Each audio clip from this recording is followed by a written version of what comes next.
चलिए आज हमारी इंग्लिश की पहली क्लास, ठीक ना। आज हम लोग इंग्लिश ग्रामर में यह समझेंगे कि हमें पढ़ना क्या है कक्षा 10 के लिए। कक्षा 10 के लिए नहीं, अगर ग्रामर पढ़ रहे हैं तो किसी भी क्लास के लिए जरूरी है। समझ में आई बातें? आप जूनियर हाई स्कूल या फिर इंटरमीडिएट सभी के लिए इंग्लिश ग्रामर की बात करें तो सब कुछ है। सिर्फ इंटर के लिए हम इसलिए बात नहीं करते इसमें क्योंकि हमें सिंथेसिस ऑफ द सेंटेंस वाले चैप्टर को छोड़ना है, क्योंकि वो स्पेशली इंटर के लिए बना है। अगर हमें इस साल टाइम मिलेगा 340 दिन में तो हम इसको पढ़ाने की सिंथेसिस ऑफ द सेंटेंस को कोशिश करेंगे, पर हमें पढ़ना क्या क्या है ये आइए देखते हैं, ठीक है। चलिए इंग्लिश ग्रामर में सबसे पहले हमें पढ़ना है पार्ट्स ऑफ स्पीच होता है कि पार्ट ऑफ स्पीच होता है? पहली चीज है यह है क्या, यह समझिए ना कि ग्रामर का बेस है। जब कोई एक वृक्ष बड़ा होता है ना तो उसको खड़ा होने के लिए उसकी चाहिए जड़, और जड़ जड़ पूरी तरह से अगर मजबूत हो पूरी तरह से तभी तो ट्री खड़ा रहेगा ज्यादा दिनों तक। तो हमें अगर अंग्रेजी के व्याकरण में इंग्लिश के ग्रामर में अगर अपने आप को पूरी तरह से खड़ा रखना है ना और हर एक चीज को समझ जाना है तो हमें यह चीजें सबसे ज्यादा जरूरी है। समझ में आई बातें? इसके साथ साथ हम कुछ और चीजें पढ़ने वाले हैं, जैसे सबसे पहले चीजें वर्ड पावर। कहेंगे सर जी का है, यही तो हमारे पास अंग्रेजी पढ़ने और समझने का तरीका है। क्योंकि सीबीएसई बोर्ड वालों को तो दिक्कत नहीं है क्योंकि अंग्रेजी पढ़ते ही नहीं, वो अंग्रेजी में सारा काम करते हैं, सारी चीजें अंग्रेजी में। यूपी बोर्ड वालों के लिए दिक्कत है क्योंकि सारी भाषाई चीज हिंदी में इंग्लिश को छोड़ के। तो हमें सबसे पहली चीज क्या पढ़ानी है अपनी? Word power. जितनी भी किताबों में स्टोरी पढ़ते समय, पोएट्री पढ़ते समय, प्रोज पढ़ते समय जो भी डिफिकल्ट वर्ड हो गए ना उसको अंडर ब्रैकेट अंडरलाइन करेंगे और एक कॉपी पे लिखेंगे और उसका मीनिंग्स लिखेंगे, ठीक ना। यह एक दिन में पॉसिबल नहीं है, हमें 300 दिन मेहनत करनी पड़ेगी इसके लिए। पर डे इंग्लिश के कोई चैप्टर उठाएंगे, एक पैराग्राफ लेंगे, एक पैराग्राफ में मात्र 2 या 3 लाइन 4 लाइन उतना ही लेंगे, उसमें वो सारे वर्ड्स को अपने कॉपी पर नोट करेंगे चैप्टर वाइज जो हमारे पास डिफिकल्ट है और उसके मीनिंग के साथ। समझ में आई बातें? और जैसे ही हम ग्रामर पढ़ लेंगे ना वैसे ही हम इंग्लिश पढ़ना पूरी तरह से सीख जाएंगे, इंग्लिश का मीनिंग्स निकालना सीख जाएंगे पूरी तरह से। किसी टीचर की इसमें कोई हाथ नहीं होगा ना कोई जरूरत होगी, हमारी बस इतनी आपके पास भूमिका है कि मैं आपको ग्रामर सुटेबली पढ़ाना सिखा दूं, समझना सिखा दूं। बाकी बिना वर्ड पावर के अगर ग्रामर पढ़ भी लेते हैं आप ना तो बाबू मैं कह दूं कि बाबू इंग्लिश का हिंदी ट्रांसलेट करिए या हिंदी का इंग्लिश ट्रांसलेट करिए तो यह पॉसिबल नहीं, सिर्फ तुक्का लगा सकते हैं। समझ में आई बातें? तो इसलिए हमें सबसे पहली पार्ट ऑफ स्पीच में सबसे पहला चीज क्या है? Word power. दूसरा वर्ड पावर के साथ साथ हमारे पास वर्ड पावर में ही अगर ले ले तो ठीक है, नहीं तो अलग से वर्ब्स, VERBS इसमें आएगा, लेकिन हम इसको अलग से कहते हैं। जितने भी डिफिकल्ट वर्ब्स है, जैसे आप छोटे छोटे वर्ब्स तो जानते हैं, क्रिया हम इसमें भी बताएंगे, लेकिन क्रिया में वर्ब्स की मीनिंग नहीं बताएंगे, सिर्फ वर्ब्स किसे कहते हैं, क्रिया किसे कहते हैं। समझ में आई बात? समझ में आ रही? पर आपको यह लर्न करना पड़ेगा डिफिकल्ट वर्ब, जैसे सभी लोग जानते हैं जगना का, राइज, उठना का, अवाक, सभी लोग छोटी छोटी वर्ब जानते हैं, बड़े वर्ब्स नहीं जानते ना। जैसे खोदना की मीनिंग क्या होती है? डिग। इसमें से कितने लोगों को पता थी खोदना की मीनिंग क्या होती है? समझ में बात है? अब दो चीजें, काटने की मीनिंग कट, काटने की मीनिंग कट, लेकिन फसल काटने की मीनिंग क्या होती है? हाँ क्या हुआ? Crop cut. वो नहीं, अगर हम मशीन से कटवा रहे हैं तो हार्वेस्ट करवा रहे हैं, लेकिन हाथ से काट रहे हैं फिर मशीन से अनाज निकलवा रहे था, थ्रेसिंग। बात समझ में आई क्या? मशीन से काट के सब कुछ घर लेकर आ रहे हैं अनाज तो हार्वेस्टिंग हो जाएगा, प्योर प्योर दाना। लेकिन हाथ से काट रहे हैं फिर मशीन से अनाज निकल रहा है तो थ्रेसिंग हो जाएगा। उसी तरह से पानी पीना की मीनिंग ड्रिंक होती है, लेकिन पिलाना की।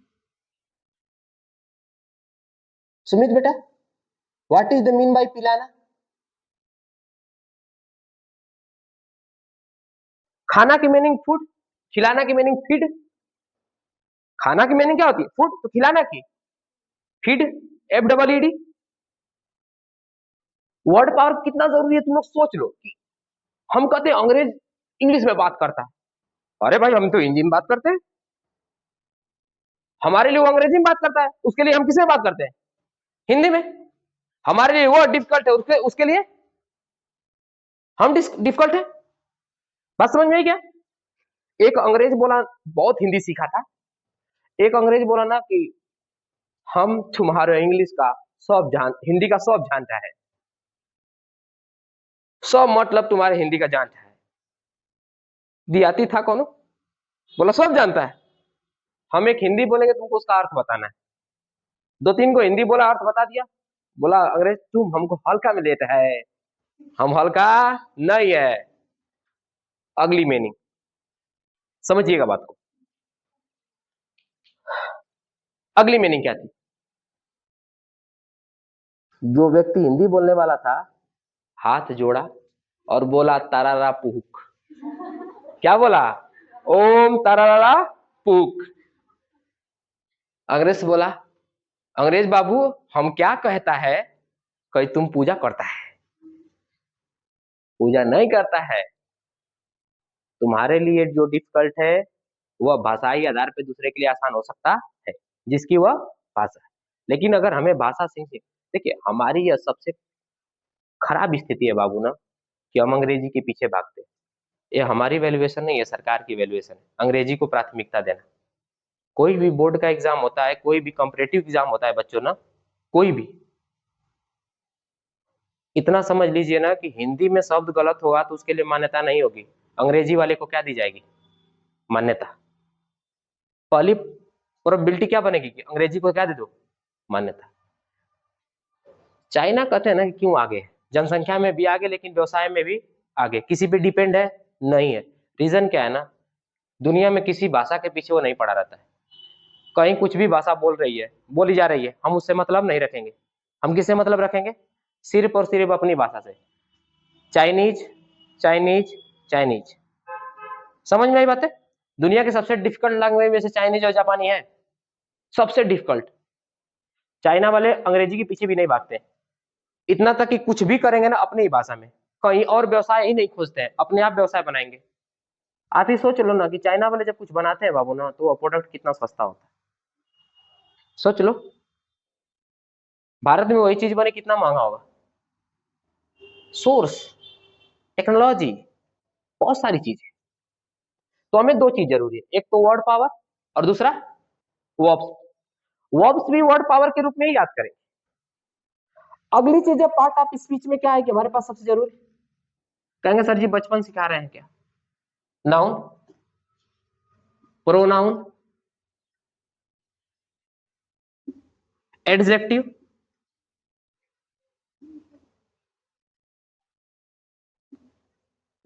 Verb, adverb,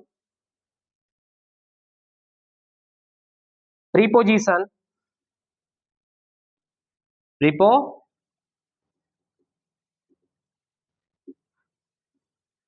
conjunction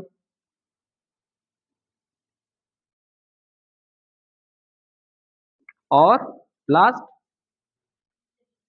interjection.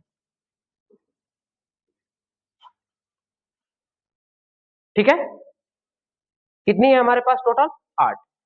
जरूरी क्या है? जरूरी सब है, लेकिन सबसे ज्यादा जरूरी है यह, कंजंक्शन भी इंटरजंक्शन भी सीख लेंगे, जंक्शन भी सीख लेंगे, लेकिन हमारे पास यह 6 है ना, बहुत ही ज्यादा जरूरी है।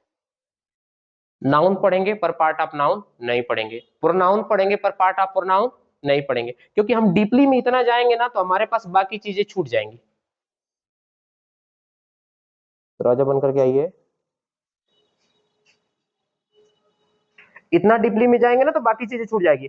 जैसे जैसे जैक्स बेटा, हम लोग पढ़े नाउन, ठीक है, नाउन में ही समझ लेंगे पार्ट ऑफ नाउन क्या है। पार्ट ऑफ नाउन के सबके डिफिनेशन अलग अलग से नहीं देखेंगे सर जी, अब्स्ट्रैक्ट नाउन की डिफिनेशन बता दीजिए, मटेरियल नाउन की डिफिनेशन बता दीजिए, कलेक्टिव कॉमन प्रॉपर सभी की डिफिनेशन बताते चलिए, नहीं, हम शब्द को बांट लेंगे पार्ट ऑफ नाउन में, नाउन, पार्ट ऑफ नाउन कितने प्रकार के होते हैं? How many part of noun? Sumit बेटा खड़े हो जाइए, खड़े हो जाइए। जैक्स स्टैंड अप बेटा।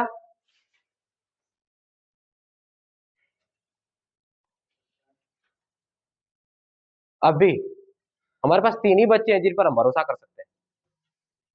How many part of noun jacks? आपके पास 6 है नाउन। अब बताइए तो, कोई और बताएगा? 5 पार्ट ऑफ नाउन होता ही नहीं। 5 टाइप्स ऑफ नाउन होता है, पार्ट ऑफ नाउन नहीं होता है। पार्ट ऑफ नाउन पार्ट कितने होते हैं? 2, काउंटेबल और वेयर पुट्स योर ब्रेन।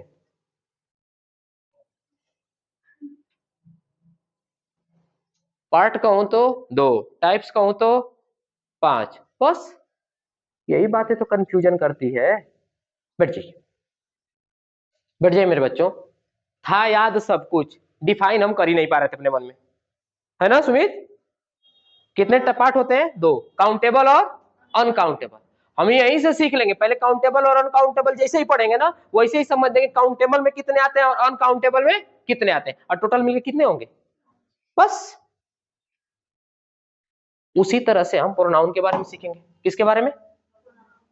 उसी तरह से प्रोनाउन के बारे में सीखेंगे। आपको लगता है सर ये तो बच्चों वाला खेल है? सुमित, सबसे डिफिकल्ट खेल यही है। आपको मैं सीधे सीधे बता दूं ना, बड़े बड़े एग्जामों में, इतना तक कि नेवी के एग्जामों में यहीं से सवाल आता है, एयरफोर्स के एग्जामों में यहीं से सवाल आता है, और इतना डिफिकल्ट आएगा कि समझ में आ जाएगा, पूरा बुद्धि हरियर हो जाता है। समझ में आई बात है?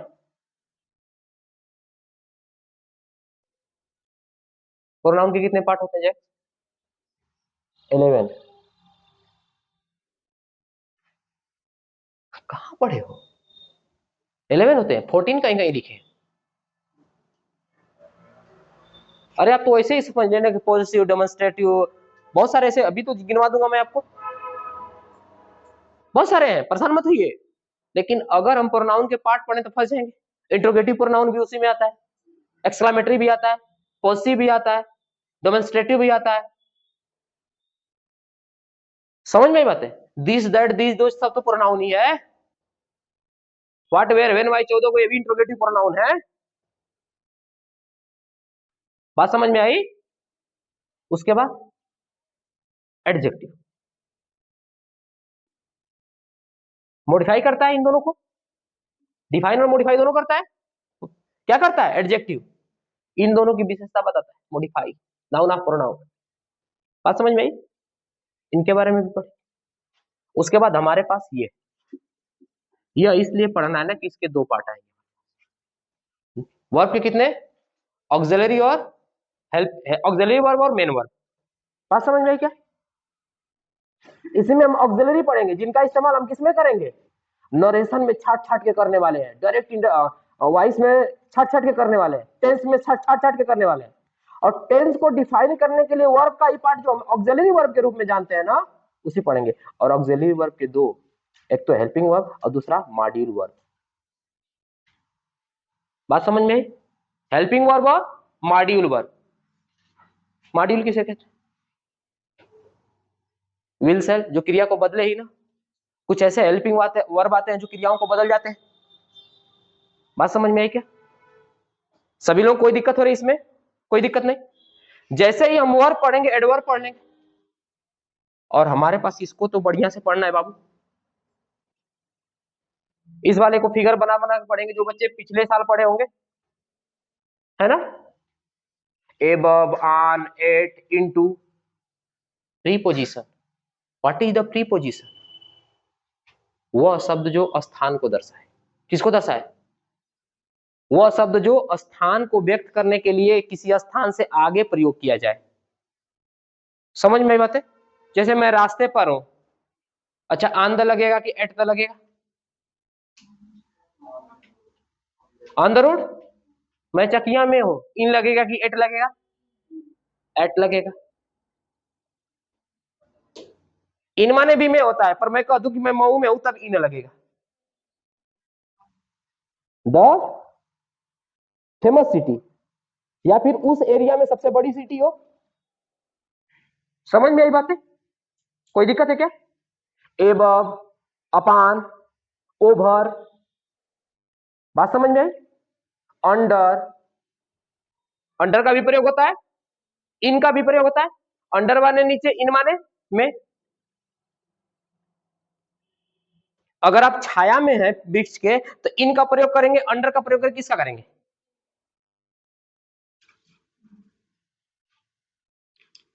अगर छाया में है तो इनका, पेड़ के नीचे है तो अंडर, चार दीवाली में है तो चारों तरफ से बाउंड्री मार के इनका की किसका प्रयोग करेंगे? इनका प्रयोग करेंगे। ये सब सारी चीजें जितनी भी कंफ्यूजन हो रही है ना, सब दूर हो जाएगी।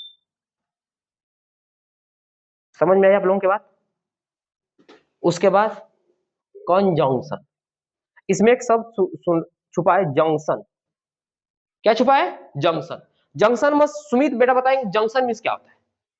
What is the mean by junction? कई स्थानों को जोड़ने वाला, उसी तरह से कई सेंटेंसों को जोड़ने वाला कोई एक शब्द, एक दो या दो से अधिक सेंटेंसों को जोड़ने वाला एक शब्द क्या कहलाएगा? कंजंक्शन। जैसे एंड, देन, दैट। बात समझ में आई क्या? और, ओ आर, इफ, वेदर। जो चीजें हम खास करके इसमें पढ़ते हैं जैक्स बेटा, नरेशन में, खासकर किसमें पढ़ते हैं? नरेशन में। क्योंकि डबल इनवर्ट का कामा और इन्वर्टेड कामा को हटा के जैसे ही नरेशन को जोड़ते हैं मेरे बच्चों, तो किसी का प्रयोग करते हैं हम लोग? दैट का प्रयोग करते हैं, इफ का भी प्रयोग करते हैं, वेदर का भी प्रयोग करते हैं ना। कभी कभी हम कंजंक्शन के जगह पर प्रोनाउन, इंट्रोगेटिव प्रोनाउन का भी इस्तेमाल कर सकते हैं। व्हाट, वेयर, व्हेन, व्हाई, जो भी आ जाए बीच में उसका रख देते हैं उसी तरह से। उसके बाद इंटरजेक्शन। ओह, वाओ, विस्मयादि, बोधक। जैसे जो वाक्य हो तो छोटा लेकिन अर्थ कैसे होने चाहिए? बड़े। जैसे कोई रास्ता गिर, अरे गिर गया, तो अरे गिर गया का मतलब वो अरे ही गिर गया नहीं है, उसके आपके जो शब्द में जो शब्द निकला था ना, उसका वाक्य बड़ा है, पर आप छोटे वाक्यों में तब्दील कर दिया उसको, सैडनेस, हैप्पीनेस को। समझ में आई बातें? तो ये हमारे पास पार्ट ऑफ क्या था? स्पीच। यह तो पढ़ना ही पढ़ना है। उसके बाद सेंटेंस। क्या पार्ट ऑफ सेंटेंस पढ़ेंगे? नहीं, सिर्फ सिंपल सेंटेंस पढ़ेंगे, ठीक ना। सिंपल सेंटेंस में क्या पढ़ेंगे? यूज। क्या पढ़ेंगे बाबू? यूज पढ़ेंगे। यूज में क्या चीज? This, that, this, those. एक एक दिन का काम होगा, एक एक दिन में 10-10 पढ़ेंगे कम से कम। This, that, this, those, was, were, is, am, are, has, have, had, will, be, shall be, ये सब सारी चीज क्या क्या पढ़ने वाले देख लीजिए। दिस और दिस और यह सिंगुलर होगा, इसी का प्लुरल होगा दीज और दोज।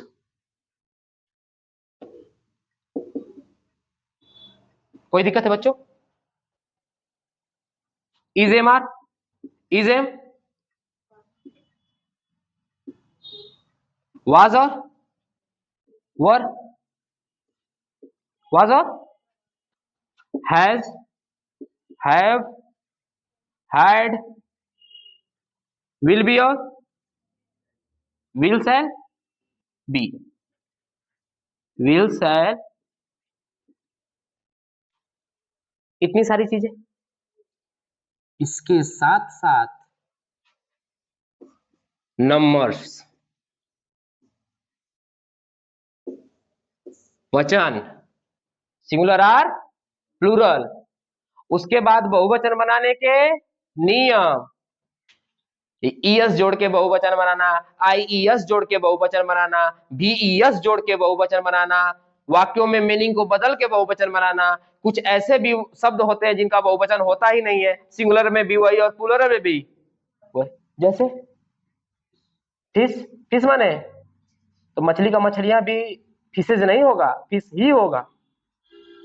बात समझ में आई क्या? कुछ ऐसे भी शब्द होते हैं जिनके बहुवचन बनाने के लिए मीनिंग बदल जाती है, जैसे मैन, मैन माने आदमी, तो मेन, मेन माने बहुत सारे आदमी। कोई दिक्कत है क्या? बात समझ में आई? उसके साथ साथ हम डिग्री पढ़ेंगे। डिग्री की मीनिंग क्या होती है जी? DEEGR डी होता है डिग्री जो, हाँ लिखे तो है वही, चलिए लिख देते हैं बढ़िया में। अभी ठीक है बाबू, डिग्री पढ़ने वाले हैं। कितनी डिग्रियां? Positive, comparative, superlative. Positive, comparative और गुड बेटर। गुड बेटर, कोई दिक्कत है क्या?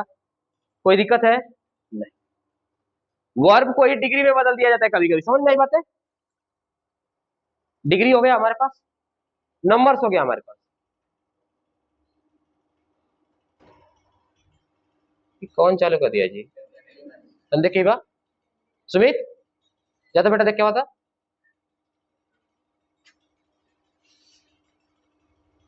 कौन बिल्डिंग करे लगलो तले?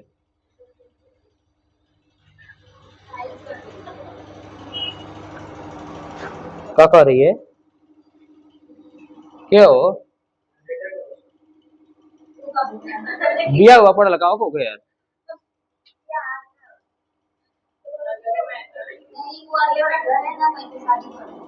अच्छा, बिया और शादी में अंतर होगा?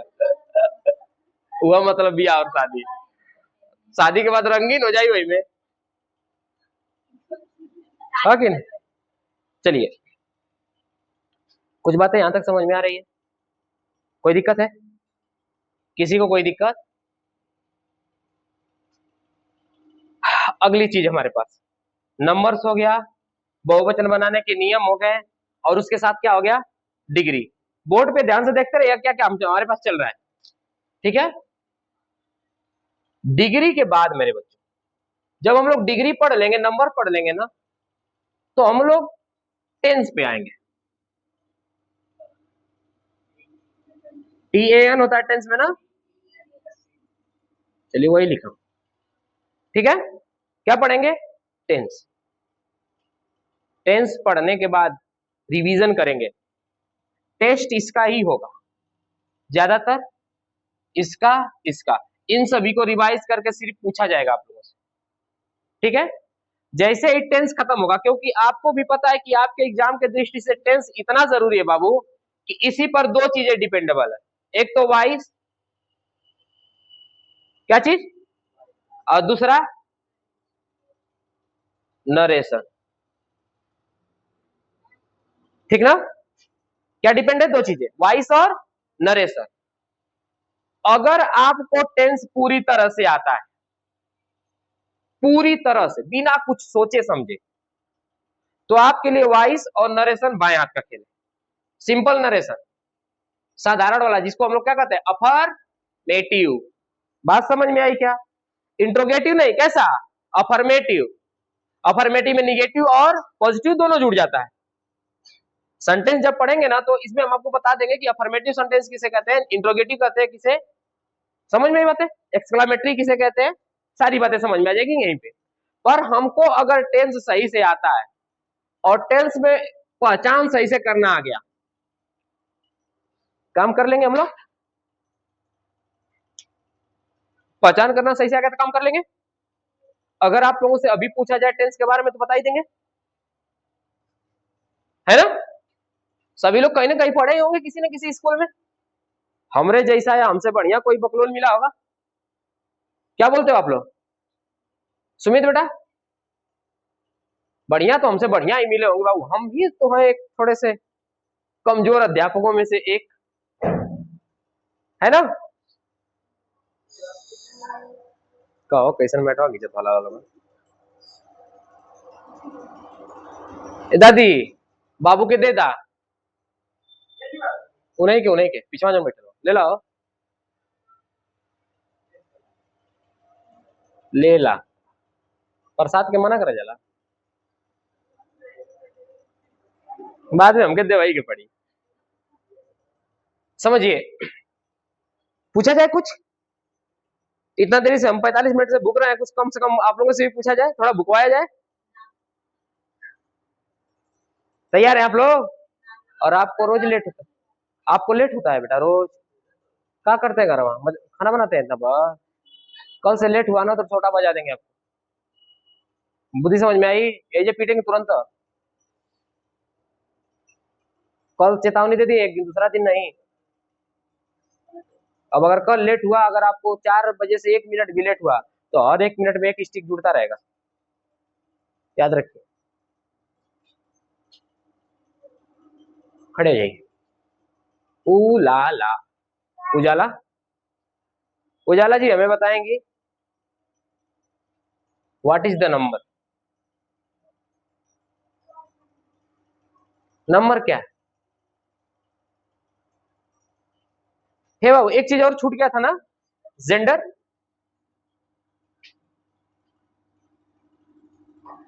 छूट गया था ना, जेंडर भी बहुत जरूरी है। जेंडर कितने प्रकार के होते हैं? कितने प्रकार के? कौन कौन से? फेमिनाइन, मैस्कुलिन, कॉमन और न्यूट्रल। कोई दिक्कत है क्या? सही है ना? अभी न्यूटर को न्यूट्रल कर दिया गया है। मॉडिफाई इंग्लिश में, इंग्लिश को मॉडिफाई हर साल किया जाता है ना, तो न्यूटर को न्यूट्रल कर दिया गया है। न्यूटर मतलब कुछ और हो जाता था ना, इसलिए न्यूट्रल कर दिया गया उसे। इंग्लिश में कितने जेंडर होते थे? हिंदी में कितने जेंडर हो सकते हैं?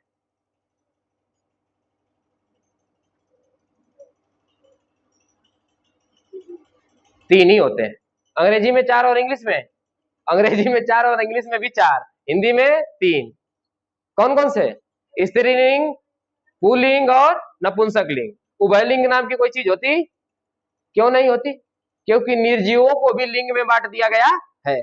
जैसे नीम का पेड़ है तो, नीम का पेड़ है तो स्त्रीलिंग, और बरगद का पेड़ है तो पुल्लिंग, नदी है तो स्त्रीलिंग, और पहाड़ है तो, बादल है तो पुल्लिंग, बारिश है तो, कांटा है तो पुल्लिंग, फूल है तो। कितना नाइंसाफी होगा बाबू, कितना नाइंसाफी होगा, पुरुष जाति के साथ कितना नाइंसाफी होगा। तुम लोग सोच लो, फूलों को महिला बनाया गया है, कांटा को पुरुष। गुलाब भी फूल है, स्त्रीलिंग में आता है।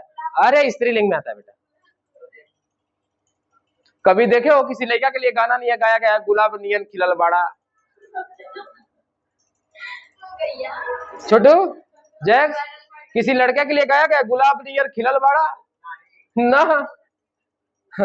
बक्कू नियर मुंह बनोले बा, यही ना कहा जाता है। अक्सर करते हैं, अक्सर। एक आध गो फूल में कांटा हो जाओ बहुत है, एक आध गो फूल में कांटा, कुल फूल में कांटा, गुलाब में कांटा, तो अक्सर फूल की हिफाजत काटे।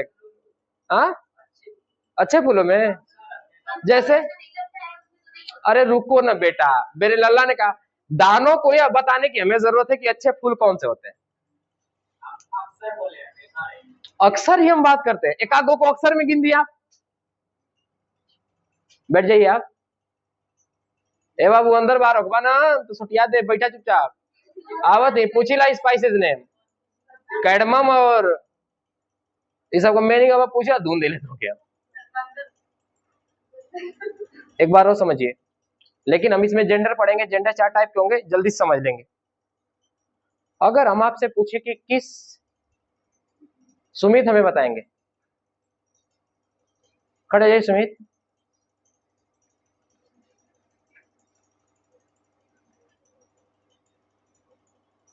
किसी इंग्लिश सेंटेंस में बीन लगाओ। क्या लगाओ? बीन।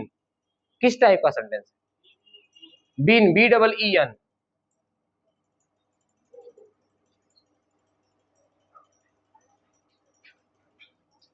इतना टाइम टेकन ठीक नहीं, बैठ जाइए। और याद रखिए 5 मुक्का का हकदार है आप, क्यों नहीं वाला।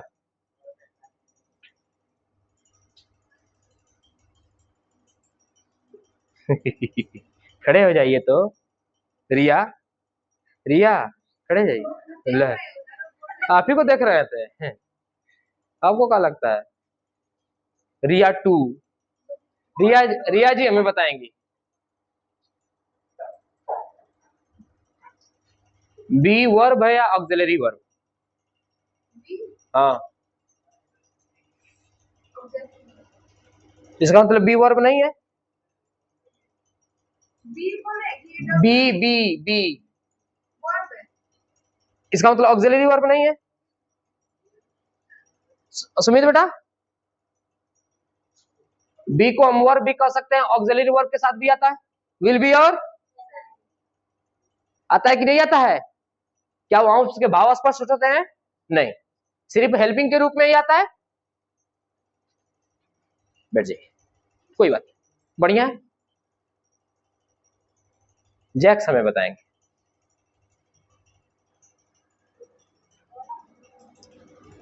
How many part of affirmative sentence.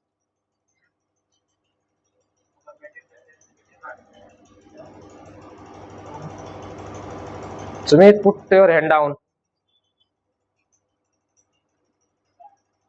नहीं पता। सुमित बता दो बैठे बैठे। अभी अभी तो हम बताए थे ना, नेगेटिव और पॉजिटिव। अब सवाल है सुमित से असली वाला। Any sentence that I put the word of never, which type of sentence, positive, sorry positive और निगेटिव। नेबर पॉजिटिव है कि निगेटिव है, कितने लोग बता सकते हैं।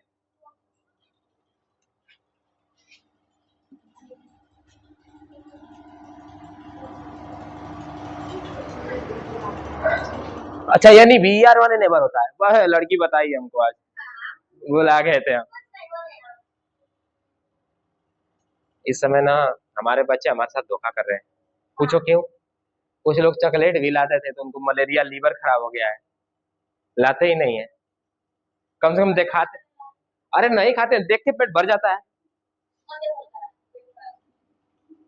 सुमित बेटा सही है, नेबर पॉजिटिव है। किसको लगता है कि निगेटिव है। छोटी, नेबर पॉजिटिव और निगेटिव।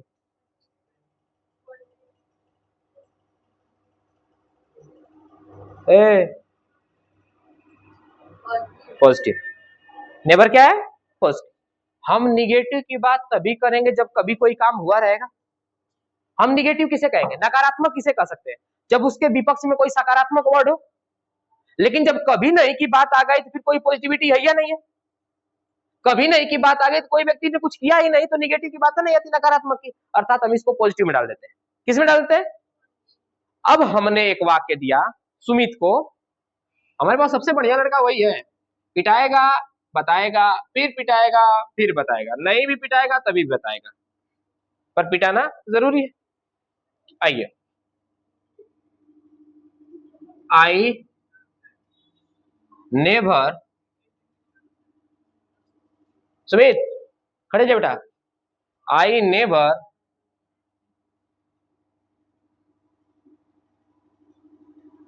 Runs or run. 3-4 लोगों से पूछेंगे। सुमित,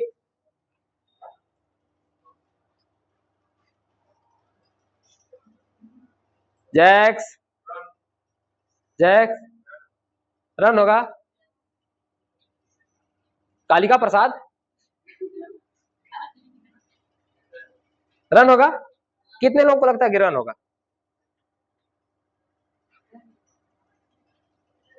रन होगा। चलिए वाक्य बदलते हैं।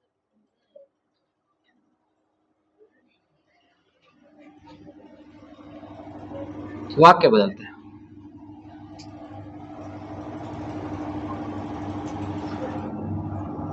वाक्य बदल देते हैं थोड़ा सा। बैठ जाइए सुमित, मेरे प्यारे बच्चे रसगुल्ला, बैठ जाओ।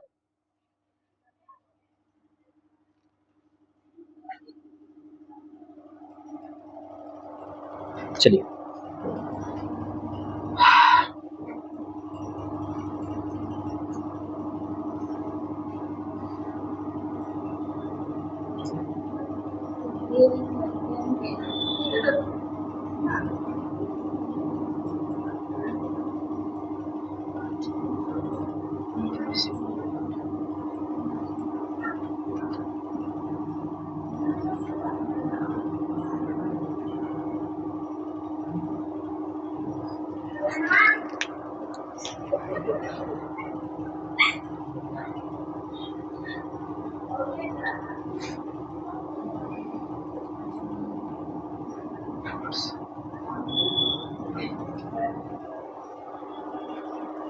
मत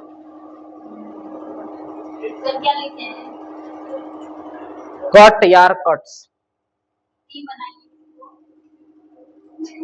किसको ई बनाए? गलती से बोल देंगे। अच्छा, टी बनाना है। हम भुला जाता है ना जी, गलत नहीं, भुला गया था, भुला गया था ना। चलिए, तो लाडो खड़े हो जाएंगी, बैठे बैठे बता दीजिए। झुंझुनी पड़ा होगा, बैठे बैठे। कट लगेगा।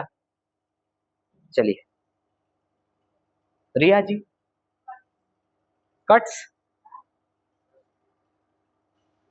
ए, don't talk to each other. अगर हम प्रश्न पूछ रहे हैं तो आपस में बात मत करिए। सुमित, आपने कसम खाई थी कि हम बतियाएंगे नहीं, आपकी कसम टूट गई, नरक में जगह नहीं मिलेगी। सुमित बताएंगे, cut or cuts. Sumit, Sumit, आज की क्लास ना शुरू करने वाली नहीं थी, शुरू ही करने वाली थी, तो हम शुरू कर दिए हैं, है ना। सुमित, बस करिए, बस करिए, फेल हो गए आप। आपके पास 1 सेकंड का समय था, क्योंकि अब मैंने सवाल लिखने से पहले आपको जितना समय मिलना था मिल गया था, पूछने भर के समय था, बस पूछे बता दिया आपने। आप बेटा क्या बता रहे हैं? मोतीलाल नेहरू, कट्स। अब आप बेटा, कट आर कट्स। कट्स लगेगा। आपके लिए कट क्यों लग रहा था? अच्छा, नेवर के साथ कट लगेगा, नेवर को निगेटिव बना दिया आपने। एक वचन, एक वचन, प्रेजेंट इंडिफिनिट, नेवर के साथ मेन वर्ब में यस या हैरियां देखने की क्या जरूरत है? हाई तो बस बुलवाने के लिए लिखा था हमने। क्यों जी सुमित? हाई तो बस इन्वर्टेड गामा के पहले वाला बुलवाने के लिए लिखा था, ये अपने आप में खुद एक सेंटेंस है। सी नेवर कट्स, वह नहीं काटती है। नहीं काटती कि कभी नहीं? कभी नहीं। समझ में आई बात है? चलिए, एक और वाक्य।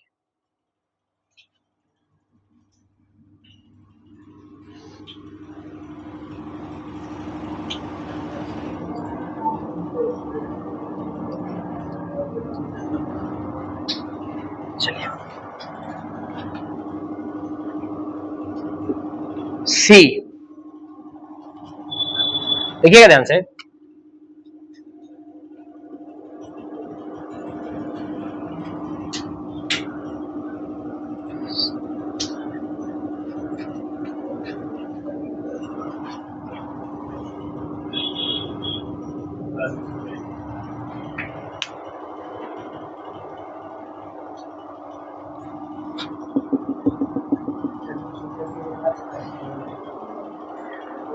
खड़े बताइए, बैठे बैठे बताइए।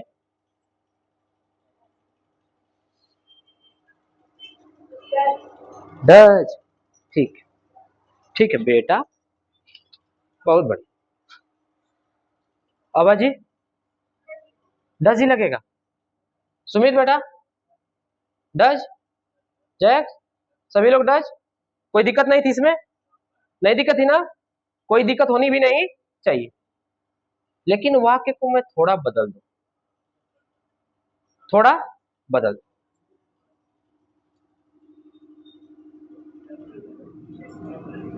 थोड़ा सा ही बदल दूं।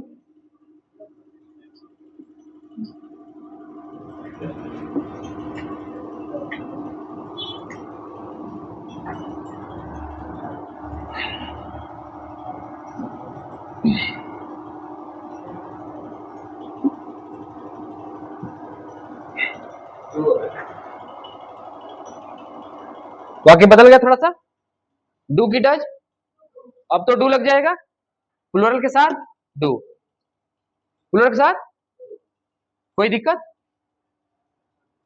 बढ़िया। कौन सा सेंटेंस था? Present in. देखिए हमको सेंटेंस पहचानना है बेटा लोग ना, तो हमको टेंस बढ़िया से पढ़ना। किस टेंस में कौन से ऑक्सिलरी वर्ब आते हैं, किस टेंस में कौन से ऑक्सिलरी वर्ब आते हैं, कौन से ऑक्सिलरी वर्ब किस टेंस के लिए इस्तेमाल किए जाते हैं, यह सारी चीजें हमें अच्छे से पढ़ने पड़ेगी। अगर हमने यह अच्छा से पढ़ लिया, सही ढंग से पढ़ लिया, तो हमें नरेशन और सिंपल नरेशन के सिंपल वाले फॉर्म में, अफर्मेटिव वाले में कोई नहीं हरा सकता, क्योंकि हमें इंट्रोगेटिव के अलग से रूल पढ़ने पड़ेंगे, एक्सक्लामेटरी के अलग से रूल पढ़ना पड़ेंगे। समझ में आई बातें? पढ़ना पड़ेगा, समझ में आई? उसमें से एक्टिव वाइज पैसिव वाइज में भी कोई नहीं हरा सकता। हाँ लेकिन बात फंस जाती है जब कभी कभी ना कोई टीचर आता है और आप लोगों को फंसाने के लिए ना कोई अपवाद पूछ देता है ना, कोई ऐसे सेंटेंस पूछ देगा जिसका सही रूल्स काम करेगा नहीं, तो इस आधार पे हम अभी प्रिपेयर नहीं होंगे। जब हम डीप नॉलेज ले लेते हैं किसी चीज के लिए ना, तो प्रिपेयर ऑटोमेटिक हो जाते हैं। समझ में आई बातें? तो ये सब सारी चीजें आज के लिए थी। कल आप लोगों के लिए ग्रामर के लिए चलेंगे हम पार्ट ऑफ स्पीच की तरफ, जिसमें नाउन और प्रोनाउन दोनों कवर कर लेंगे। ठीक है, मिलते हैं कल।